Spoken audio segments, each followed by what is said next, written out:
വിശദമായി നോക്കാം. കർണാടക അങ്കോളയിൽ ദേശീയപാതയിൽ മണ്ണിടിഞ്ഞ് വീണ് കാണാതായ അർജുനായുള്ള തെരച്ചിൽ ഇന്നത്തേക്ക് നിർത്തിവെച്ചു. മഴയും മണ്ണിടിയാനുള്ള സാധ്യതയും കണക്കിലെടുത്താണ് തെരച്ചിൽ നിർത്തിയത്. നാളെ രാവിലെ 5 മണിക്ക് തെരച്ചിൽ പുനരാരംഭിക്കും. കേരളത്തിൽ നിന്നുള്ള സംഘവും സംഭവസ്ഥലത്തേക്ക് പുറപ്പെട്ടിട്ടുണ്ട്. നാളെ പുനരാരംഭിക്കുന്ന രക്ഷാപ്രവർത്തനത്തിൽ കേരള സംഘവും പങ്കാളികളാവും. അതേസമയം നാളെ ബംഗളൂരുവിൽ നിന്ന് റഡാർ എത്തിച്ച് തെരച്ചിൽ നടത്തുമെന്ന് അധികൃതർ അറിയിച്ചു. അർജുൻ അടക്കം 3 പേരെയാണ് മൂന്ന് പേർക്കായാണ് തെരച്ചിൽ നടന്നത്. സംഭവസ്ഥലത്ത് നിന്ന് ഒരു കുട്ടിയുടേതടക്കം 7 മൃതദേഹങ്ങൾ കണ്ടെടുത്തിരുന്നു. അതിൽ 5 പേരെ തിരിച്ചറിഞ്ഞു. അപകടത്തിൽപ്പെട്ട ടാങ്കർ ലോറിയുടെ ഗ്യാസ് സിലിണ്ടർ ഗംഗാവലി പുഴയിൽ കണ്ടെത്തി. എന്നാൽ ലോറി പുഴയിൽ ഇല്ല എന്ന് സ്ഥിരീകരിച്ചു. പ്രദേശത്തെ 6 വീടുകൾ പൂർണ്ണമായും 10ലേറെ വീടുകൾ ഭാഗികമായും തകർന്നു. മണ്ണിടിച്ചിലുണ്ടായ പ്രദേശത്ത് വാഹന ഗതാഗതം പൂർണ്ണമായും നിരോധിച്ചു. സർക്കാർ പ്രതിനിധികൾ ബന്ധപ്പെടുന്നുണ്ടെന്ന് അർജുന്റെ ഭാര്യ ന്യൂസ് 18നോട് പറഞ്ഞു. ഇന്ന് വിളിച്ചപ്പോൾ ഫോൺ റിങ് ചെയ്തിരുന്നു. രാവിലെ ഇന്നലെ വിളിച്ചപ്പോഴും എനിക്ക് റിങ് കിട്ടിയിട്ടുണ്ടായിരുന്നു. പക്ഷെ അത് സ്വിച്ച് ഓഫ് ആണെന്ന് പറഞ്ഞുകൊണ്ട് ആരും വിശ്വസിച്ചില്ല. പക്ഷെ ഇന്നും റിങ് കിട്ടി ഞങ്ങൾക്ക്. രാവിലെ ഏട്ടന് ഫുള്ള് റിങ് അടിച്ചു. പക്ഷെ ആരും എടുത്തില്ല. അവിടുന്ന് പിന്നെ സ്വിച്ച് ഓഫ് ആണ് കാണിക്കുന്നത്. പിന്നെ വണ്ടി ഇന്നലെ വരെ ഓണാണ്, എഞ്ചിൻ ഓണാണ് ഇന്നലെ രാത്രിയൊക്കെ വണ്ടി. സർക്കാരുകൾ സംസ്ഥാന സർക്കാർ ബന്ധപ്പെടുന്നുണ്ട്, അവിടുത്തെ സർക്കാർ ബന്ധപ്പെടുന്നുണ്ട്. പക്ഷേ അവിടുത്തെ റെസ്ക്യൂ ഇപ്പോഴും സ്ലോ ആണ്. ഇന്നലെ നടന്ന അതേപോലെ തന്നെയാണ് ഇന്നും അവിടെ നടക്കുന്നത്. ഹിറ്റാച്ചി ഒക്കെ കുറവാണ്. ഒരു ഡിഫൻസ് ഇടപെട്ടാലേ എന്തെങ്കിലും നടക്കുള്ളൂ എന്നാണ് എല്ലാവരും പറയുന്നത്. അവിടെയുള്ള ഞങ്ങളെ ബന്ധുക്കളും പറയുന്നത് അങ്ങനെ തന്നെയാണ്. അല്ലാതെ മണ്ണ് മാറ്റിയാലും സ്ലോ ആയിട്ടാണ്. മണ്ണ് മാറ്റുന്നൊക്കെ സ്ലോ ആണ്. അത് ഞങ്ങൾ പറഞ്ഞ സ്ഥലത്തേക്ക് അവർ എത്തിപ്പെടുന്നില്ല. അതാണ് ഞങ്ങൾക്ക് വേണ്ടത്. ഞങ്ങൾ പറഞ്ഞ സ്ഥലത്ത് അവർ വരണം. അർജുനായുള്ള രക്ഷ ഇതൊരു ഒറ്റപ്പെട്ട മേഖലയാണോ? നഗരത്തിനടുത്തോ മറ്റോ ആണോ? നാഷണൽ ഹൈവേ ആണ്. നാഷണൽ ഹൈവേ ആണ്. കുറച്ച് ഉൾഭാഗമാണ്. എഫ്ഐആർ അവർ സ്വീകരിച്ചിട്ടില്ല. എഫ്ഐആർ അവിടെ സ്വീകരിച്ചിട്ടില്ല. പോലീസിന്റെ ഭാഗത്തുനിന്ന് എന്താണ് അവര് പറയുന്നത്? അർജുനായുള്ള രക്ഷാപ്രവർത്തനത്തിൽ അടിയന്തര ഇടപെടലിന് മുഖ്യമന്ത്രി പിണറായി വിജയൻ കർണാടക മുഖ്യമന്ത്രിക്ക് കത്തയച്ചു. സംഭവത്തിൽ കർണാടക സർക്കാരുമായി നിരന്തരം സമ്പർക്കം പുലർത്തിവരികയാണെന്ന് മന്ത്രി കെ രാജൻ പറഞ്ഞു. കേരള ദുരന്ത നിവാരണ അതോറിറ്റിയുടെ മെമ്പർ സെക്രട്ടറി ശേഖർ കുര്യാക്കോസിനെ ഇതിനായി ചുമതലപ്പെടുത്തിയെന്നും മന്ത്രി പറഞ്ഞു. കർണാടകയിലെ അങ്കോളയിൽ അർജുൻ എന്നു പേരായിട്ടുള്ള ഒരു കോഴിക്കോട് സ്വദേശിയും അദ്ദേഹത്തിന്റെ 12 വീല് ലോറിയും തടിയും അപകടത്തിൽപ്പെട്ടു എന്നൊരു പ്രശ്നം ഇന്നലെ വൈകുന്നേരത്തോടുകൂടി നമ്മുടെ ശ്രദ്ധയിൽപ്പെടുത്താവുന്ന വിധത്തിൽ അറിയിച്ചു. ഉടനടി സ്റ്റേറ്റ് എമർജൻസി ഓപ്പറേഷൻ സെന്ററിൽ നിന്നും അതിൻ്റെ ഭാഗമായിട്ടുള്ള STMAയിൽ നിന്നും ഞങ്ങളുടെയും മുഖ്യമന്ത്രിയുടെ ഓഫീസിൽ നിന്നും കർണാടക ഗവൺമെൻറ്റിന് അടിയന്തരമായിട്ടുള്ള സന്ദേശം പോയിട്ടുണ്ട്. ഇന്ന് രാവിലെ ഞങ്ങൾ അവരുമായിട്ട് ബന്ധപ്പെട്ടിരുന്നു.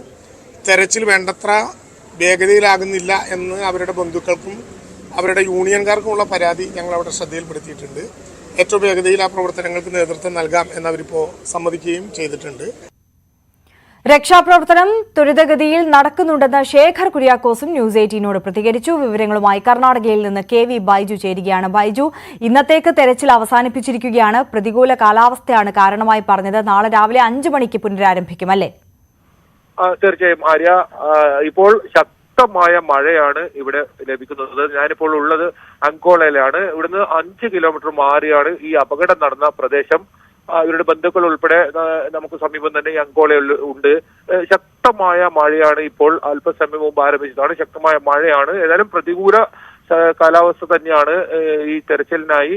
എന്തായാലും 5 മണിക്ക് തന്നെ വീണ്ടും തിരച്ചിൽ പുനരാരംഭിക്കുമെന്നാണ് അധികൃതർ അറിയുന്നത്. ഒപ്പം കേരളത്തിൽ നിന്നുള്ള സംഘവും രാവിലെയോടുകൂടി എത്തും. അവരും ഈ തിരച്ചിലിൽ പങ്കുചേരും. എന്തായാലും നാളത്തോടുകൂടി ഈ ഏതെങ്കിലും തരത്തിൽ ഈ ലോറി കണ്ടെത്താനാകും എന്നൊരു പ്രതീക്ഷയാണുള്ളത്. അതിനായി കൂടുതൽ മംഗളൂരുവിൽ നിന്ന് ഉൾപ്പെടെ മെറ്റൽ ഡിറ്റക്ടർ ഉൾപ്പെടെ വരുന്നുണ്ട്. ഇന്ന് ചിത്രദുർഗയിൽ നിന്നായിരുന്നു മെറ്റൽ ഡിറ്റക്ടർ കൊണ്ടുവന്നത്. എന്നാൽ ഫലപ്രദമായി അത് ഉപയോഗിക്കാൻ പറ്റിയിട്ടില്ല. കൂടുതൽ ഇത്തരത്തിലുള്ള ഉപകരണങ്ങൾ നാളെ എത്തുമെന്നാണ് പറഞ്ഞത്. എന്തായാലും കുമാരസ്വാമി, അതായത് കേന്ദ്രമന്ത്രി ഉൾപ്പെടെ നാളെ ഈ സ്ഥലം സന്ദർശിക്കുമെന്നും അറിയുന്നുണ്ട്.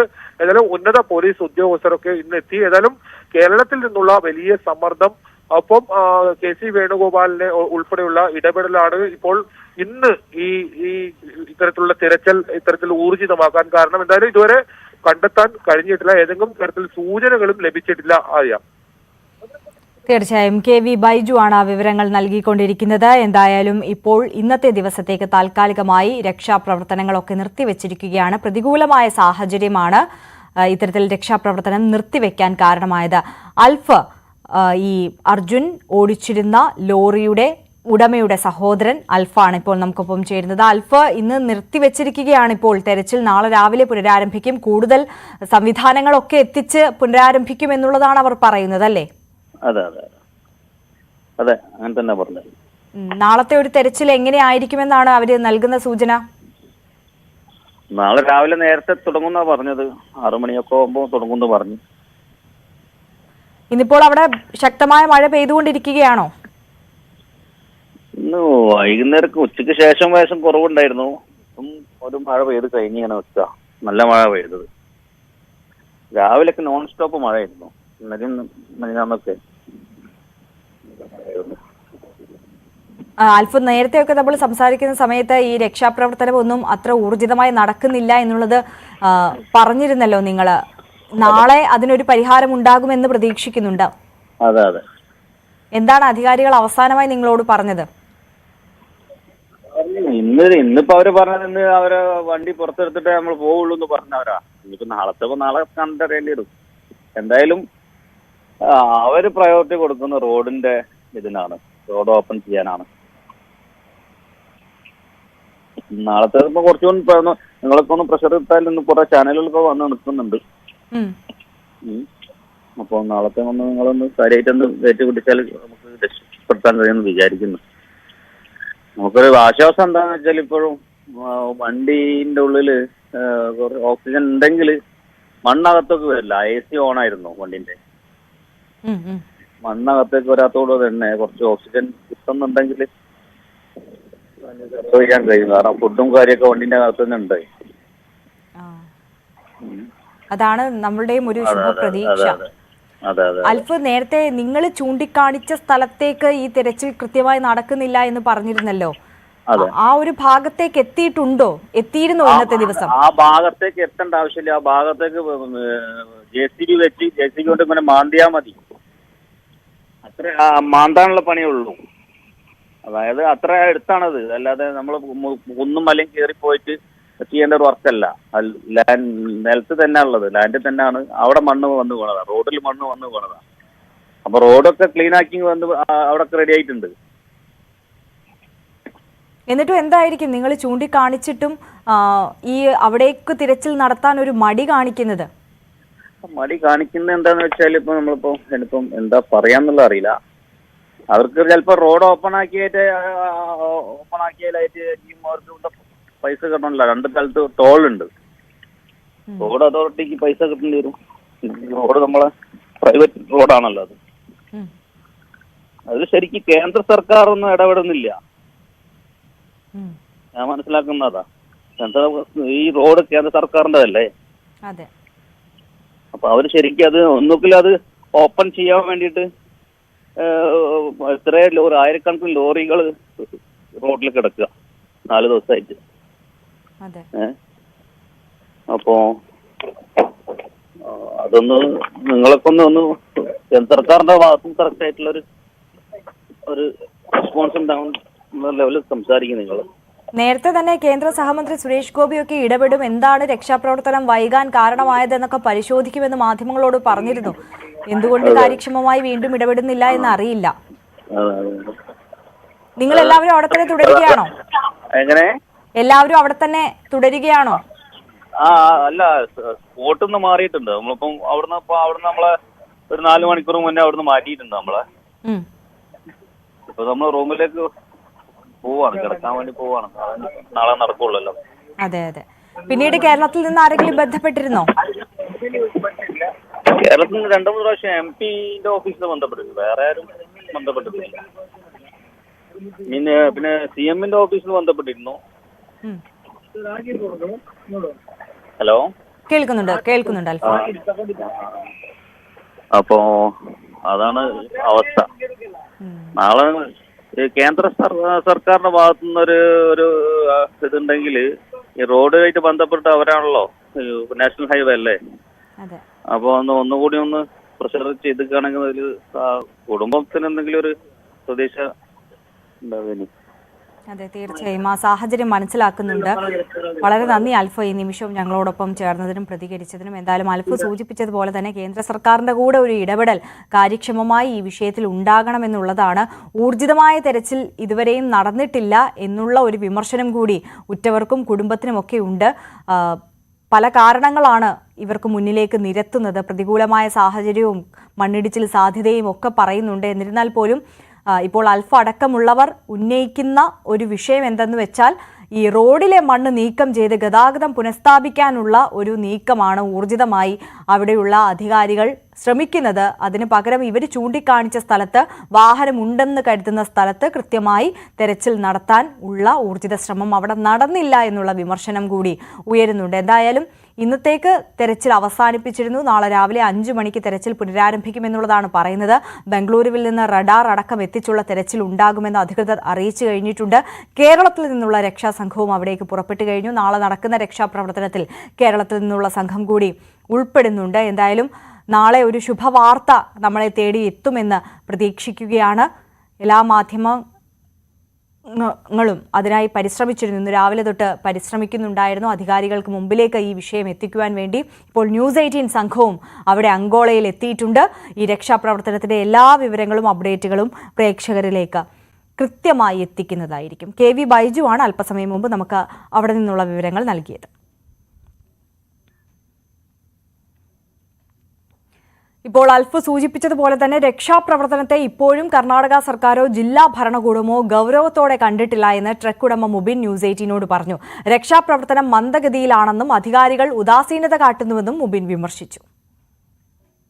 തൃപ്തിയില്ല ഞങ്ങൾക്ക്. ഇന്ന് എങ്ങനെയായാലും ഇവിടെ മഴ ഇല്ല. ഇപ്പൊ ഇന്ന് രാവിലെയൊക്കെ നല്ല മഴ ഉണ്ടായിരുന്നു. ഈ സമയം ഇപ്പൊ ഉച്ചയ്ക്ക് ശേഷം മഴ ഇല്ല. ഇപ്പോഴും നിലവിൽ മഴ ഇല്ല ഇവിടെ. ഇവര് എങ്ങനെയാ ചെയ്യുന്നത് പറഞ്ഞു കഴിഞ്ഞാൽ ഇവരെ ഓഫീസർമാര് IG അല്ലെങ്കിൽ മേലുദ്യോഗസ്ഥന്മാർ വരുമ്പോൾ മാത്രം ഇവര് പണിയെടുക്കും. അത് കഴിഞ്ഞ് കഴിഞ്ഞാൽ ഇവര് നിർത്തിവെക്കും. പിന്നെ അത് കഴിഞ്ഞ് മെയിൻലി ഇവരിപ്പോ അന്ന് മുതൽ നമ്മൾ വന്ന അന്ന് മുതൽ തന്നെ ഒരു ആദ്യം റോഡിലുള്ള മണ്ണ് മാത്രം ഒഴിവാക്കുക എന്നുള്ള ലക്ഷ്യത്തിലാണ്. പിന്നെ ഞങ്ങളൊന്ന് ഉച്ചയ്ക്ക് ഇപ്പോൾ ന്യൂസും ഇതൊക്കെ വന്നപ്പോ സൈഡിലുള്ള കുറച്ച് മണ്ണ് ഒഴിവാക്കാൻ ഇടയ്ക്ക് ശ്രമിക്കും. എന്നിട്ട് ഈ ഓഫീസർമാർ പോയി കഴിഞ്ഞാൽ പിന്നെ നേരെയുള്ള ആ റോഡിന്റെ മുകളിലുള്ള മണ്ണ് മാത്രം മാറ്റാൻ ശ്രമിക്കുകയാണ്. ഞങ്ങൾ റോഡിന്റെ ലെഫ്റ്റ് സൈഡിലാണ്. ഞങ്ങൾ അങ്കോല ഭാഗത്ത് നിന്ന് വരികയാണെങ്കിൽ ലെഫ്റ്റ് സൈഡിലുള്ള ഭാഗത്താണ് ഞങ്ങളെ വണ്ടി ഉള്ളതെന്നാണ് നമ്മളെ അറിവ്. ആ ഭാഗത്തുള്ള മണ്ണ് എടുക്കുന്നില്ല ഇവര്. ഇതിലെ മെറ്റൽ ഡിറ്റക്ടറിന് ആകെ 1.5 ഫൂട്ടോ 2 ഫൂട്ടോ ഉള്ളിലുള്ള സാധനം മാത്രമേ കാണുള്ളൂ. എന്തായാലും ഊർജിതമായ ശ്രമം നടക്കേണ്ടതുണ്ട് അർജുനെ കണ്ടെത്തുന്നതിന് വേണ്ടി. അർജുൻ നേരത്തെ ഈ ട്രക്ക് ഉടമ അടക്കം പറഞ്ഞതനുസരിച്ചാണെന്നുണ്ടെങ്കിൽ ക്യാബിനുള്ളിലാണെങ്കിൽ അവിടെ ഓക്സിജൻ ലഭ്യമാകാനുള്ള സാധ്യതയുണ്ട്. ഉള്ളിൽ തന്നെ ഭക്ഷണവുമുണ്ട്. അങ്ങനെയെങ്കിൽ വളരെ ആരോഗ്യവാനായി സുരക്ഷിതമായി തന്നെ നമുക്ക് അർജുനെ തിരികെ കിട്ടും. അതിനുള്ള ആ പ്രതീക്ഷയിൽ തന്നെയാണ് നാം ഓരോരുത്തരും ഉള്ളത്, കുടുംബവും കാത്തിരിക്കുന്നത്. എന്തായാലും നാളെ നല്ല വാർത്ത നമ്മളെ തേടി എത്തട്ടെ എന്ന് ആഗ്രഹിക്കുകയാണ്. മറ്റു വാർത്തകൾ കൂടി നോക്കാം. സംസ്ഥാനത്ത് മഴയുടെ ശക്തി കുറയുന്നു. ഒരു ജില്ലയിലും റെഡ് അലർട്ട് ഇല്ല. ഇന്ന് കോഴിക്കോട്, വയനാട്, കണ്ണൂർ, കാസർഗോഡ് ജില്ലകളിൽ ഓറഞ്ച് അലർട്ട് പ്രഖ്യാപിച്ചു. എറണാകുളം മുതൽ മലപ്പുറം വരെ 5 ജില്ലകളിൽ യെല്ലോ അലർട്ടാണ്. വയനാട്ടിൽ നാളെയും വിദ്യാഭ്യാസ സ്ഥാപനങ്ങൾക്ക് അവധി പ്രഖ്യാപിച്ചു. പ്രൊഫഷണൽ കോളേജുകൾ ഉൾപ്പെടെയുള്ള വിദ്യാഭ്യാസ സ്ഥാപനങ്ങൾക്കാണ് അവധി. മുൻ നിശ്ചയിച്ച പരീക്ഷകൾക്ക് മാറ്റമില്ല. ബംഗാൾ ഉൾക്കടലിൽ പുതുതായി ഒരു ന്യൂനമർദ്ദം കൂടി രൂപപ്പെടുന്നതായി മുന്നറിയിപ്പുണ്ട്. 2 ആഴ്ച കൂടി മഴ തുടരുമെന്നും വേണ്ടത്ര മുന്നൊരുക്കങ്ങൾ എടുത്തിട്ടുണ്ടെന്നും റവന്യൂ മന്ത്രി കെ രാജൻ പറഞ്ഞു. ബംഗാൾ ഉൾക്കടലിന് മുകളിലായിട്ട് ഒഡീഷ, ആന്ധ്രാപ്രദേശ് തീരത്ത് ഒരു ന്യൂനമർദ്ദം 19-ാം തീയതി രൂപപ്പെടുമെന്നും ആഗസ്റ്റ് 3 വരെ മഴയുടെ സാഹചര്യം ഉണ്ടാകുമെന്നും നേരത്തെ നമ്മൾ മുന്നറിയിപ്പ് നൽകിയിരുന്നു. ആ ന്യൂനമർദ്ദം ഇതിനകം ബംഗാൾ ഉൾക്കടലിൽ രൂപപ്പെട്ടു കഴിഞ്ഞു. പക്ഷേ നമുക്കതിനകത്ത് ഒരു പ്രയാസം കൂടി ഉണ്ടാകുന്നത് വടക്കൻ കേരളത്തിന്റെ തീരം മുതൽ തെക്കൻ ഗുജറാത്ത് തീരം വരെ പുതിയതായി ഒരു ന്യൂനമർദ്ദ പാത്തി കൂടി രൂപപ്പെട്ടിട്ടുണ്ട്. ഈ 2 പ്രശ്നങ്ങളുള്ളത് കൊണ്ട് ഓഗസ്റ്റ് 3 വരെ മഴയ്ക്കുള്ള സാധ്യതകളാണ് ഇപ്പോൾ കാണുന്നത്. സംരക്ഷണ ഭിത്തി നിർമ്മിച്ചു നൽകാമെന്ന് അധികൃതർ ഉറപ്പുകൊടുത്ത സാഹചര്യത്തിൽ നിലമ്പൂർ നാരങ്ങാപ്പൊയിൽ മേഖലയിലെ ആദിവാസികളും പോത്തുകല്ല് പഞ്ചായത്തിൽ നടത്തിയ കുത്തിയിരിപ്പ് സമരം അവസാനിപ്പിച്ചു. സംരക്ഷണ ഭിത്തി നിർമ്മിക്കാനുള്ള ചെലവ് കണക്കാക്കി റിപ്പോർട്ട് നൽകാൻ കളക്ടർ നിർദ്ദേശിച്ചു. സർക്കാർ തീരുമാനം അംഗീകരിച്ച് സമരത്തിൽ നിന്ന് പിന്മാറാനും ദുരിതാശ്വാസ ക്യാമ്പിലേക്ക് മാറാനും ആദിവാസികളും സമ്മതിച്ചു. CV അനുമോദിന്റെ റിപ്പോർട്ടിലേക്ക്. പ്രദേശത്ത് സുരക്ഷാ ഭിത്തി നിർമ്മിക്കാനുള്ള എസ്റ്റിമേറ്റ് തയ്യാറാക്കാമെന്ന് തഹസിൽദാർ ഉറപ്പുകൊടുത്തതിന്റെ അടിസ്ഥാനത്തിൽ ഇപ്പോൾ പോത്തുകല്ല് പഞ്ചായത്തിൽ 2 ദിവസമായി നടന്നിരുന്ന സമരം നിർത്തിവെക്കാൻ ഇവർ തീരുമാനിച്ചിരിക്കുകയാണ്. ഉണ്ണിയേട്ടാ, എന്ത് സാഹചര്യത്തിലാണ് നമ്മൾ സമരം തീരുമാനിച്ചത്? നമ്മൾ തീരുമാനിച്ച ഇപ്പോൾ ITDP പിന്നെ വില്ലേജ് ഓഫീസറും ഇവരൊക്കെ വന്ന് ഞങ്ങളോട് ആദ്യം എന്നെ വിളിച്ച് ഒരു റൂമിലേക്ക് വിളിച്ച് കാര്യങ്ങളൊക്കെ സംസാരിച്ചു. അപ്പം ഞാൻ പറഞ്ഞു, ഞാൻ ഒറ്റയ്ക്ക് സംസാരിച്ചിട്ട് കാര്യമല്ല, ഇതിൻ്റെ പിന്നിൽ പ്രവർത്തിക്കുന്ന ആൾക്കാർ വേറെ ഉണ്ട്, അവർ താഴ്ത്തിയിരിക്കുന്നുണ്ട്, അവരെ കൂടി വിളിച്ചിട്ട് അവരോട് ചോദിച്ചിട്ട് നമുക്ക് സംസാരിക്കാമെന്ന് പറഞ്ഞു. അപ്പോൾ പുള്ളി പറഞ്ഞു, ചാനലുകാരെ മുന്നിലേക്ക് പോകാൻ എനിക്ക് താല്പര്യമല്ല, നമുക്ക് റൂമിലിരുന്ന് സംസാരിക്കാം. അപ്പം ഞാൻ പറഞ്ഞു, റൂമിലിരുന്ന് സംസാരിച്ചാൽ ശരിയാവില്ല, നമുക്ക് അവരെ അടുത്ത് പോയി ചാനൽക്കാരെ മുന്നിൽ നിങ്ങൾ പറയണം. എന്താ ഒരു ഉറപ്പ് തന്നെ? ഞങ്ങൾക്ക് ഉറപ്പ് തന്നെ ഭിത്തി കെട്ടാം, സംരക്ഷിക്കാം, പിന്നെ വീടിന്റെ കാര്യങ്ങൾ നിർമ്മിക്കാൻ ഉള്ള പദ്ധതി അത് എത്രയും എസ്റ്റിമേറ്റ് കൊടുത്തുകൊണ്ട് എത്രയും പെട്ടെന്ന് ശരിയാക്കാന്നാണ്. അതുകൊണ്ടാണ് അല്ലെങ്കിൽ വീണ്ടും സമരക്കാരും ഇത് നടപടി എടുത്തിട്ടില്ലെങ്കിൽ വീണ്ടും സമരക്കാരും. അതാണ് അവർക്ക് നൽകിയ ഉറപ്പ്. അതായത് കളക്ടർക്ക് 25 ലക്ഷം രൂപ വരെ ചെലവുള്ള നിർമ്മാണങ്ങൾക്ക് മാത്രമേ അനുമതി കൊടുക്കാൻ കഴിയൂ. അതിന് മുകളിലേക്ക് പ്ലാനിംഗ് ഓഫീസറുടെ സംസ്ഥാന സർക്കാരിന്റെ അനുമതി ആവശ്യമുണ്ട്. അതുകൊണ്ട് തന്നെ അതിനുള്ള ഒരു സാവകാശം വേണ്ടിവരുമെന്നാണ് പറയുന്നത്. അപ്പോൾ എന്താണ് തഹസിൽദാർ ഉറപ്പ് കൊടുത്തത്? പരിഗണിക്കാൻ തന്നെയാണ് അല്ലേ? അതെ. അതായത് 2 കാര്യങ്ങളാണ്. ഒന്ന്, അവർക്ക് വീടിന് ഭീഷണിയായി നിൽക്കുന്ന സംരക്ഷണ ഭിത്തി നിർമ്മിച്ച് നൽകാമെന്നും, രണ്ടാമത്തേതായി 4 വീടുകളാണ് അവിടെ പിന്നെ താമസയോഗ്യമല്ലാത്ത രീതിയിൽ ഉള്ളത്. ആ വീടുകൾ പുനർനിർമ്മിച്ച് നൽകാമെന്നും, സാധ്യമല്ലെങ്കിൽ അവർക്ക് മറ്റു സ്ഥലത്ത് വീടും സ്ഥലവും അനുവദിക്കാമെന്നും കലക്ടർ ഉറപ്പ് നൽകിയിട്ടുണ്ട് എന്നാണ് തഹസിൽദാർ അറിയിച്ചിട്ടുള്ളത്.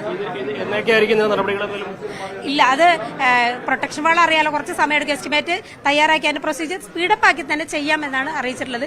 ഇത് ഒരു ഇഴഞ്ഞ രീതിയിൽ, കാരണം ആ രീതിയിലുള്ള ഒരു ഇതല്ല. അതിനു വേണ്ടിയിട്ടാണ് നമ്മൾ ഇത്തരത്തിലുള്ള സമരമുറ സ്വീകരിച്ചപ്പോൾ ഇവരെ കൂടെ നിൽക്കേണ്ടി വന്നത്. എത്രയും പെട്ടെന്ന് തന്നെ, കാരണം അടുത്ത ഒരു വർഷക്കാലം ആകുമ്പോഴേക്കും അവർക്ക് ഈ ഒരു പ്രൊട്ടക്ഷൻ വാളിന്റെ ഈ ഒരു ആനുകൂല്യം ലഭിക്കണം എന്നുള്ള രീതിയിൽ തന്നെയാണ് നമ്മൾ ഇടപെടുന്നത്. തീർച്ചയായും ഇതിനൊരു ഫോളോ അപ്പ് ഞങ്ങളുടെ ഭാഗത്തുനിന്നുണ്ടാവും. വർഷത്തെ ഒരു വലിയ ആശങ്കയ്ക്ക് താൽക്കാലികമായ പരിഹാരം ലഭിച്ചു. അത് വലിയൊരു ആശ്വാസം തന്നെയാണ്. അതാണ് സമരം ചെയ്തവർക്കും അതിന് നേതൃത്വം കൊടുത്തവർക്കും ഒക്കെ പങ്കുവെക്കാനുള്ളത്. കാരണം 3 വർഷമായി ഇവർ നേരിട്ടിരുന്ന വലിയ ആശങ്കയായിരുന്നു. എപ്പോൾ വേണമെങ്കിൽ ഇടിഞ്ഞു വീഴാവുന്ന ആ ഒരു മൺതിട്ടയ്ക്ക് താഴെയായിരുന്നു ആ 3 വീടുകൾ ഉണ്ടായിരുന്നത്. അതിന് ഒരു സുരക്ഷാ ഭിത്തി നിർമ്മിച്ച് അവരുടെ വീടുകൾ സുരക്ഷിതമാക്കണമെന്നൊരു ആവശ്യമായിരുന്നു ഉന്നയിച്ചിരുന്നത്. പക്ഷേ അതിന്റെ ചെലവ് പഞ്ചായത്തിന് മാത്രം വഹിക്കാൻ കഴിയാത്തതായതുകൊണ്ട് പല കാരണങ്ങൾ പറഞ്ഞ് അധികൃതർ ഒഴിഞ്ഞു മാറുന്ന ഒരു സാഹചര്യം. അതിനൊക്കെ തന്നെ ഇപ്പോൾ ഇവരുടെ സമരം പരിഹാരം ഉണ്ടാക്കിയിരിക്കുന്നു. എന്താണെങ്കിലും കളക്ടർ ഇതിൽ ഇടപെട്ടിട്ടുണ്ട്. ഏറെ വൈകാതെ തന്നെ നടപടികൾ ആരംഭിക്കുന്ന ഉറപ്പും കൊടുത്തിട്ടുണ്ട്. അതുകൊണ്ട് തന്നെ അവർ സമാധാനപരമായിട്ട് പോത്തുകല്ല് പഞ്ചായത്തും പിരിഞ്ഞു പോവുകയാണ്. അഖിലൂട്ടുപാറയ്ക്കൊപ്പം CV അനുമോദ്, ന്യൂസ് 18. ശക്തമായ മഴയിൽ കോഴിക്കോട് കാരശ്ശേരിയിൽ കിണർ ഇടിഞ്ഞു താഴ്ന്നു. വെള്ളം പമ്പ് ചെയ്ത മോട്ടോർ അടക്കമാണ് ഇടിഞ്ഞത്. കോഴിക്കോടിന്റെ കിഴക്കൻ മലയോര മേഖലയിൽ ഇടവിട്ട് ശക്തമായ മഴ ഇപ്പോഴും തുടരുകയാണ്. ഇടുക്കി കരുണാപുരത്ത് മരം വീണ് വീട് തകർന്നു. വീട്ടുടമ ഇസ്മയിലിന്റെ ഭാര്യ അൻസൽനയ്ക്ക് നിസാര പരിക്കുണ്ട്. മരം വീണതിനെ തുടർന്ന് ഷീറ്റ് പൊട്ടി അൻസൽനയുടെ തലയ്ക്കാണ് പരിക്കേറ്റത്. കുടുംബാംഗങ്ങൾ ഭക്ഷണം കഴിച്ചുകൊണ്ടിരുന്നപ്പോഴായിരുന്നു അപകടം. ശക്തമായ മഴയെ തുടർന്ന് കോഴിക്കോട് മുക്കത്തെ അഗസ്ത്യാമുഴി കൈതപ്പൊയിൽ റോഡ് വിണ്ടുകീറി. ആദ്യഘട്ടം ടാറിംഗ് പൂർത്തീകരിച്ച റോഡാണ് 30 മീറ്ററോളം വിണ്ടുകീറിയത്. വിണ്ടുകീറിയ ഭാഗം കരാർ കമ്പനിയായ ഊരാളുങ്കൽ ലേബർ കോൺട്രാക്ട് സൊസൈറ്റി താൽക്കാലികമായി എമൽഷൻ പ്ലാസ്റ്റർ ഉപയോഗിച്ച് അടച്ചു. തിരുവനന്തപുരം മരിയനാട് കടലിൽ വള്ളം മറിഞ്ഞ് തൊഴിലാളി മരിച്ചു. മരിയനാട് സ്വദേശി സേവ്യറാണ് മരിച്ചത്. 3 പേർക്ക് പരിക്കേറ്റു. വൈകുന്നേരം 5:30 മത്സ്യബന്ധനം കഴിഞ്ഞ് മടങ്ങിവരവെ ശക്തമായ തിരയിൽ വള്ളം മറിയുകയായിരുന്നു. ജോൺസൺ, അനീഷ്, വിനോദ് എന്നിവർക്കാണ് പരിക്കേറ്റത്. പരിക്കേറ്റ ജോൺസൺ, അനീഷ് എന്നിവരെ മെഡിക്കൽ കോളേജിലേക്ക് മാറ്റി. ജോൺസന്റെ പരിക്ക് ഗുരുതരമാണ്. എറണാകുളത്ത് H1N1 ബാധിച്ച് 4 വയസ്സുകാരൻ മരിച്ചു. ആലങ്ങാട് ഒളനാട് സ്വദേശി ലിയോൺ ലിബു ആണ് മരിച്ചത്. ഇന്നലെയാണ് പനി ബാധിതനായ ലിയോണിനെ ലൂർദ് ആശുപത്രിയിൽ പ്രവേശിപ്പിച്ചത്. H1N1 പോസിറ്റീവായിരുന്നുവെന്ന് ആശുപത്രി സ്ഥിരീകരിച്ചു. ആജ്ഞ രവീന്ദ്രന്റെ റിപ്പോർട്ടിലേക്ക്. എറണാകുളത്ത് H1N1 ബാധയെ തുടർന്ന് 4 വയസ്സുകാരൻ മരിച്ചു. ആലങ്ങാട് ഒളനാട് സ്വദേശി ലിയോൺ ലിബു ആണ് മരിച്ചത്. ഇന്നലെയാണ് H1N1 ബാധയെ തുടർന്ന് ലിയോൺ ലിബുവിനെ സ്വകാര്യ ആശുപത്രിയിൽ അഡ്മിറ്റ് ചെയ്ത്. കഴിഞ്ഞ 4 ദിവസമായി കുട്ടിക്ക് പനി ഉണ്ടായിരുന്നുവെന്ന് ആശുപത്രി അധികൃതർ സ്ഥിരീകരിച്ചു. മലപ്പുറത്തും കഴിഞ്ഞ ദിവസം 47-കാരി H1N1 ബാധയെ തുടർന്ന് മരണത്തിന് കീഴടങ്ങിയിരുന്നു. സംസ്ഥാനത്താകെ ഇത്തരത്തിൽ H1N1 ബാധിതർ ഏറുന്നതും അതേ തുടർന്നുള്ള മരണമുണ്ടാകുന്നതും ആശങ്കയുണ്ടാക്കുന്നുണ്ട്. മാത്രമല്ല ജില്ലയിൽ മലമ്പനി ബാധയും റിപ്പോർട്ട് ചെയ്തിട്ടുണ്ട്. പകർച്ചവ്യാധികളുടെ കൂട്ടത്തിൽ 2009 H1N1 ഉൾപ്പെടുത്തുന്നത്. സ്വൈൻ ഫ്ലൂ, H1N1, പന്നിപ്പനി എന്നുള്ള വിവിധ പേരുകളിൽ ഇത് അറിയപ്പെടുന്നുണ്ടെങ്കിലും പന്നികളിലേക്ക് വ്യാപകമാകുന്ന ഒരു വൈറസാണ്, അതായത് RNA വിഭാഗത്തിലുള്ള വൈറസാണ് H1N1 രോഗബാധയ്ക്ക് കാരണമാകുന്നത്. മനുഷ്യരിലേക്ക് ഇത് വരുമ്പോൾ കൂടുതൽ ശ്വാസകോശത്തിലേക്കാണ് ഈ രോഗത്തിന്റെ അവസ്ഥകൾ അല്ലെങ്കിൽ കൂടുതൽ ബാധയുണ്ടാകുന്നത്. മാത്രമല്ല വായുവിൽ കൂടിയാണ് രോഗം പടരുന്നതും. എന്തായാലും ഈ പകർച്ചവ്യാധിയുടെ കാലഘട്ടത്തിൽ, മഴക്കാലത്തെ തുടർന്നുണ്ടായ പകർച്ചവ്യാധിയുടെ കാലഘട്ടത്തിൽ H1N1 കൂടി പടർന്ന് വ്യാപകമാകുന്നത് സംസ്ഥാനത്തിനാകെ ആശങ്കയുണ്ടാക്കുകയാണ്. കൊച്ചിയിൽ പരസ്യ ലഹരി വിൽപ്പനയെന്ന് തുറന്നു പറഞ്ഞ മോഡൽ അൽക്ക ബോണി. കൊച്ചിയിലെ മറൈൻ ഡ്രൈവും കലൂർ സ്റ്റേഡിയവും ലഹരി ഇടപാടിന്റെ പ്രധാന കേന്ദ്രങ്ങളെന്ന് അൽക്ക വെളിപ്പെടുത്തി. താൻ 3 വർഷമായി ലഹരി ഉപയോഗിച്ചിരുന്നു. ലഹരി കേസിൽ പിടിക്കപ്പെട്ടതോടെ ലഹരി ഉപയോഗം നിർത്തിയെന്നും അൽക്ക ന്യൂസ് 18നോട് പറഞ്ഞു. മോഡലിംഗിന്റെ മറവിലൊക്കെ ഈ ലഹരി ഇടപാടുകൾ ഉണ്ടെന്നൊക്കെയാ പറയുന്നത്. അങ്ങനെയുള്ളതാണോ? എത്ര വർഷമായിട്ട് അൽക്ക ചിലപ്പോൾ ചില മോഡൽസ് ഇങ്ങനെ യൂസ് ചെയ്യുന്നവരുണ്ടാവും, ബട്ട് ആരും സെയിൽ ചെയ്യാനുള്ള ധൈര്യം കാണിക്കില്ല. ബിക്കോസ് ഇപ്പൊ എന്റെ കാര്യം തന്നെ നോക്കിക്കോ, ഈ ഒരു കേസ് കഴിഞ്ഞിട്ട് എനിക്ക് നാട്ടിൽ നിന്ന് ഇതുവരെ ഒരു ഓഫർ പോലും മോഡലിന്റെ വന്നിട്ടില്ല. എത്ര നാളായിട്ട് ഉപയോഗിക്കുന്നുണ്ട് ഡ്രഗ്? ഞാൻ കഴിഞ്ഞ ഒരു 3 years ആയിട്ട് ഉപയോഗിക്കുന്നുണ്ട്. ഈ മോഡലിംഗിന് ഇറങ്ങിയിട്ട് 6 വർഷമായി, 3 വർഷമായിട്ട് ഡ്രഗ് ഉപയോഗിക്കുന്നുണ്ട്. ഏതൊക്കെ? സാധാരണ നോർമൽ MDMA അത് അതിന്റെ ഏതെങ്കിലും വിധത്തിലുള്ള ശാരീരിക മാനസിക ബുദ്ധിമുട്ടുണ്ടോ? Of course. ഉപയോഗിച്ചു കഴിഞ്ഞപ്പോ ഉപയോഗിക്കുമ്പോൾ നമ്മൾ ഉപയോഗിക്കുന്ന ടൈമിൽ ഭയങ്കര ആക്റ്റീവ് അതൊക്കെ ആയിരിക്കും, ബട്ട് അത് കഴിഞ്ഞൊരു 5-6 ദിവസം കഴിയുമ്പോൾ നമുക്ക് മനസ്സിലാവും ആ സമയത്ത് എന്തായിരുന്നു ഓരോ ഓർമ്മ ഉണ്ടാവില്ല. മിസ്യൂസ് ചെയ്യുന്നു എന്ന് പറഞ്ഞു കഴിഞ്ഞാൽ അതിനകത്ത് ഇപ്പൊ എന്താ പറയാ, നമുക്ക് നോ പറയാനുള്ള ഓപ്ഷൻ ഉണ്ട്. നമ്മുടെ ബോഡിയാണ്, അവർ നമ്മളെ ടച്ച് ചെയ്യാൻ വേണ്ടി നമുക്ക് തീരുമാനിക്കേണ്ടത്. അല്ല ആരും വന്ന് പിടിച്ചു പറിക്കും അങ്ങനത്തെ സ്കീമൊന്നും മോഡലിംഗിലില്ല. അഫ്കോഴ്സ് ഇപ്പൊ അങ്ങനെ ആരെങ്കിലും വന്ന് അവരോട് പെമ്പിളയോട് പോയി ചോദിച്ചിട്ടുണ്ടെങ്കിൽ ആ കുട്ടിക്ക് അതിന് ഓപ്ഷൻ ഉണ്ട് നോ പറയാനായിട്ടുള്ള. ഫ്ളാറ്റിൽ തന്റെ പിറന്നാൾ ആഘോഷിക്കാൻ ഒരുങ്ങുമ്പോഴാണ് പോലീസിന്റെ പരിശോധന നടന്നത്. കൊക്കൈൻ എത്തിച്ചത് സുഹൃത്തായ യുവാവെന്നും ലഹരി കൊണ്ടുവന്ന യുവാവിനെക്കുറിച്ച് വിവരം നൽകിയെങ്കിലും പോലീസ് നടപടിയെടുത്തില്ല എന്നും അൽക്ക ബോണി ന്യൂസ് 18നോട് പറഞ്ഞു. മെയ് 17 അൽക്ക ബോണി ഉൾപ്പെടെ 6 പേരെയാണ് എളമക്കര പോലീസ് പിടികൂടിയത്. എന്താണ് അന്നത്തെ കൊച്ചി നഗരത്തിലെ ആ ലഹരി കേസിൽ സംഭവിച്ചത്? അൽക്ക ബോണി തന്നെ ഇപ്പോൾ ന്യൂസ് 18നൊപ്പം ചേരുന്നുണ്ട്. അൽക്ക ബോണിക്ക് ഈ ലഹരി ഇടപാടുണ്ടോ? ഇല്ല. അന്ന് നിങ്ങളുടെ ഫ്ളാറ്റിൽ നിന്നും ലഹരി പിടിച്ചിരുന്നു. യൂസ് ചെയ്യാറുണ്ട് ഞങ്ങൾ വല്ലപ്പോഴും ഒക്കെ, പാർട്ടി വൈബ് അങ്ങനെ യൂസ് ചെയ്യാറുണ്ട്. അതിന്റെ നെക്സ്റ്റ് ഡേ ബർത്ത്ഡേ ആയിരുന്നല്ലോ, അപ്പൊ ബർത്ത്ഡേക്ക് വേണ്ടി മെയ് 18 ബർത്ത്ഡേ. May 18 birthday. അപ്പൊ നെക്സ്റ്റ് ഡേ ബർത്ത്ഡേ. അപ്പൊ എനിക്ക് തോന്നുന്നു അതിനകത്ത് ആരെങ്കിലും ചില സർപ്രൈസ് വരാൻ വേണ്ടിയോ എന്തെങ്കിലും വെച്ചതായിരിക്കും. റൂമിനകത്തുള്ള കാര്യം എനിക്കൊന്നും അറിയില്ലായിരുന്നു. ബിക്കോസ് ഞങ്ങൾ ആ സമയത്ത് വേറൊരു സ്ഥലത്തോട്ട് പോകാനായിട്ടുള്ള പ്ലാനിങ്ങിലും കാര്യങ്ങളൊക്കെ ആയിട്ട് നടക്കുമായിരുന്നു. ബിക്കോസ് മെയ് 18 ബർത്ത്ഡേ ആണല്ലോ, അപ്പൊ ഓഫനേജ് അങ്ങനെ എന്തെങ്കിലുമൊക്കെ ചെയ്തിട്ട് ആ ഒരു പ്ലാനിങ് നിൽക്കുമ്പോഴാണ് ഈ ഒരു സംഭവം ഉണ്ടാവുന്നത്. കൊക്കൈനാണ് പിടിച്ചെടുത്തത്? അതെ. അത് ആരുടെ ബാഗിൽ നിന്ന് പിടിച്ചത്? എന്റെ ഒരു ഫ്രണ്ടിന്റെ ബാഗിൽ നിന്ന് പിടിച്ചത്. അത് എന്തിനാ അവിടെ കൊക്കൈൻ എത്തിച്ചത്? നിങ്ങൾ ഉപയോഗിക്കാൻ വേണ്ടി കൊണ്ടുവന്നതാണോ? ആക്ച്വലി അതിനകത്ത് ആകെ ഒരു ചെറിയ ക്വാണ്ടിറ്റി എങ്ങാണ്ട് അവർ പിടിച്ചിട്ടുള്ളൂ. അപ്പൊ എന്തായാലും യൂസ് ചെയ്യാൻ വെച്ചതായിരിക്കുള്ളൂ. ആർക്ക്? ഈ സുഹൃത്തിനോട് പറഞ്ഞിട്ടില്ല ഈ സാധനം എന്റെ കയ്യിലുള്ള അവന്റെ കയ്യിലുള്ള കാര്യം. അവൻ എനിക്ക് തോന്നുന്നത് മേ ബി റൈറ്റ് 12 മണിക്ക് വേണ്ടി വെച്ചതായിരിക്കും. നിങ്ങൾ വിൽപ്പനയ്ക്ക് വേണ്ടി കൊണ്ടുവന്നതല്ല? ഒരിക്കലും അല്ല. അല്ല, ഇത് പോലീസ് നിങ്ങൾക്ക് 6 പേർക്കെതിരെ കേസ് ചുമത്തി റിമാൻഡിലായി. പിന്നീട് 20 ദിവസത്തിന് ശേഷമാണ് ജയിലിൽ നിന്ന് പുറത്തിറങ്ങിയത്. അതെ. ഇത് കോടതിയിൽ ഈ കാര്യങ്ങൾ ബോധിപ്പിച്ചിരുന്നോ? ബോധിപ്പിച്ചു. അങ്ങനെയാണ് ജാമ്യം കിട്ടിയത്. അതെ. പക്ഷേ പോലീസ് പറഞ്ഞത് അൽക്ക ബോണിയാണ് ഈ ലഹരി ഇടപാടിലെ പ്രധാനി എന്ന് പറഞ്ഞു. എന്റെ അറിവിലിരിക്കുന്നു അറിയില്ല, ഇതൊക്കെ ന്യൂസ് കണ്ടപ്പോൾ ഞാൻ തന്നെ ഞെട്ടിപ്പോയി. ലഹരി വിൽപ്പനയുണ്ടോ? ഇല്ല. ലഹരി ഉപയോഗിക്കാറുണ്ടോ? വല്ലപ്പോഴും ഇടയ്ക്ക് ഉപയോഗിക്കുമായിരുന്നു. ഇപ്പോഴോ? നിർത്തി. എന്നും ഈ കേസിന് ശേഷം? അല്ല, കേസിന് മുന്നേ കുറച്ചാൾ നിർത്തിയായിരുന്നു, ഒരു 1 വീക്ക് 2 വീക്ക് ഒക്കെ. ബട്ട് അപ്പോഴേക്കും അവരിനകത്തിട്ടു. ഇനിയിപ്പോ അങ്ങനെ പറയാലോ. കൂടെ പിടിച്ച എല്ലാവരുടെയും കാര്യം ഞാൻ പറയുവാണെങ്കിൽ എല്ലാവരും ഞങ്ങൾ 6 പേരും യൂസ് ചെയ്യും. ബട്ട് ഇതുവരെ സെയിലിന്റെ കാര്യം ചെയ്തിട്ടില്ല. ന്യൂസ് 18 പുറത്തു കൊണ്ടുവന്ന വാർത്ത അതീവ പ്രാധാന്യത്തോടെ എക്സൈസ് വകുപ്പ് പരിഗണിക്കുന്നതായി എക്സൈസ് മന്ത്രി എം ബി രാജേഷ് പറഞ്ഞു. എക്സൈസ് കമ്മീഷണറോട് സംഭവം വിശദമായി അന്വേഷിക്കാൻ ആവശ്യപ്പെടും. കർശന നടപടിയുണ്ടാകുമെന്നും എം ബി രാജേഷ് ന്യൂസ് 18നോട് പറഞ്ഞു. സമൂഹത്തിലെ ലഹരി ഉപയോഗം ഇല്ലാതാക്കുന്നതിന് ഉദ്യോഗസ്ഥരോ ഭരണ സംവിധാനങ്ങളോ മാത്രം വിചാരിച്ചാൽ പോരെന്നും അതിനായി സാമൂഹിക മുന്നേറ്റം ഉണ്ടാകണമെന്നും മന്ത്രി പ്രതികരിച്ചു. ഇതനുസരിച്ച് അത് അന്വേഷിക്കാൻ എക്സൈസ് കമ്മീഷണറോട് നിർദ്ദേശിക്കുന്നതാണ്. ഇത്തരത്തിലുള്ള ഏത് കാര്യവും ശ്രദ്ധയിൽ വരുമ്പോൾ ശക്തമായിട്ടുള്ള നടപടികൾ എക്സൈസ് സ്വീകരിക്കാറുണ്ട്. മാത്രമല്ല, എക്സൈസ് ഒരു ഡെഡിക്കേറ്റഡ് വാട്സാപ്പ് നമ്പർ പ്രസിദ്ധപ്പെടുത്തിയിട്ടുണ്ട്. ആർക്കും ഏതൊരാൾക്കും സ്വന്തം ഐഡന്റിറ്റി വെളിപ്പെടുത്താതെ ഇത്തരം കാര്യങ്ങൾ ശ്രദ്ധയിൽപ്പെടുത്താൻ വേണ്ടിയിട്ടാണ്. ആരാണ് ഇക്കാര്യം പറയുന്നത്, ഇതിലേക്ക് വിവരങ്ങൾ അയക്കുന്നത് എന്ന് അറിയില്ല. ഇപ്പുറത്തിരിക്കുന്ന ആൾക്ക് അറിയാത്ത തരത്തിൽ തന്നെ, ഐഡന്റിറ്റി വെളിപ്പെടുത്താത്ത തരത്തിൽ തന്നെ ഈ കാര്യങ്ങൾ ശ്രദ്ധയിൽപ്പെടുത്താനുള്ള സംവിധാനമുണ്ട്. ധാരാളം വിവരങ്ങൾ അതിലൂടെ ലഭിക്കുന്നുണ്ട്. അതിന്റെ മുകളിലെല്ലാം എക്സൈസ് നടപടിയും സ്വീകരിക്കുന്നുണ്ട്. എന്തായാലും ഇതിന്റെ അടിസ്ഥാനത്തിൽ ഇക്കാര്യം പരിശോധിക്കാനും അന്വേഷിക്കാനും നടപടി സ്വീകരിക്കാനും. വടകര മേമുണ്ട ഹയർ സെക്കൻഡറി സ്കൂളിലെ 23 വിദ്യാർത്ഥികൾക്ക് മഞ്ഞപ്പിത്തം.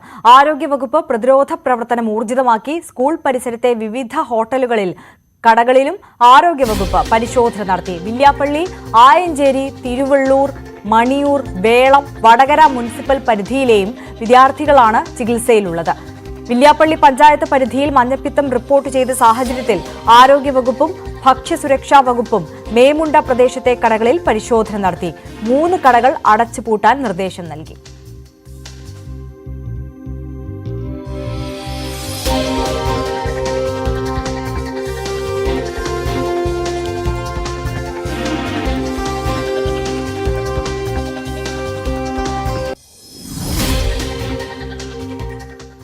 മൈക്രോസോഫ്റ്റ് വിൻഡോസ് പ്രവർത്തനം നിലച്ചതിനെ തുടർന്നുള്ള പ്രതിസന്ധി തുടരുന്നു. ബാങ്കിംഗ്, ഓഹരി, വിമാന സർവീസ് ഉൾപ്പെടെ നിരവധി മേഖലകളെ ഇത് ബാധിച്ചു. തിരുവനന്തപുരത്ത് നിന്നുള്ള ഇൻഡിഗോ വിമാന സർവീസുകളും റദ്ദാക്കി. കണ്ണൂർ, കാസർഗോഡ്, വയനാട് ജില്ലകളിൽ വന്യജീവി ആക്രമണവുമായി ബന്ധപ്പെട്ടുള്ള പ്രശ്നങ്ങൾക്ക് ഉടൻ പരിഹാരമാകുമെന്ന് മന്ത്രി A K Saseendran. Thalassery archbishop Mar Joseph പാംപ്ലാനിയുടെ നേതൃത്വത്തിലുള്ള കത്തോലിക്ക കോൺഗ്രസ് നേതാക്കളുമായുള്ള ചർച്ചയിലാണ് തീരുമാനം. ഫെൻസിംഗ് ഇല്ലാത്ത ഇടങ്ങളിൽ ഫെൻസിംഗ് സ്ഥാപിക്കുവാനും നിലവിലുള്ള സ്ഥലങ്ങളിൽ അവ പരിരക്ഷിക്കുവാനും തീരുമാനമായി. വന്യജീവി ആക്രമണം മൂലം സംഭവിക്കുന്ന ആൾനാശത്തിനും കൃഷിനാശത്തിനും ഉടനടി സഹായധനം ഉറപ്പാക്കും. വനാതിർത്തിയിൽ താമസിക്കുന്നവരെ ഉൾപ്പെടുത്തി വന്യജീവി പ്രതിരോധ സേന രൂപീകരിക്കുന്ന കാര്യം പരിഗണിക്കാമെന്ന കത്തോലിക്ക കോൺഗ്രസിന്റെ നിർദ്ദേശവും പരിഗണിക്കും. നാട്ടിലിറങ്ങുന്ന കാട്ടുപന്നികളെ വെടിവെക്കുന്നതിനുള്ള അനുവാദം പഞ്ചായത്ത് പ്രസിഡന്റുമാർക്ക് നൽകിയിട്ടുണ്ടെന്നും മന്ത്രി പറഞ്ഞു. ക്ഷേത്ര ഓഫീസിലെ ചിക്കൻ ബിരിയാണി സൽക്കാരത്തെ തുടർന്ന്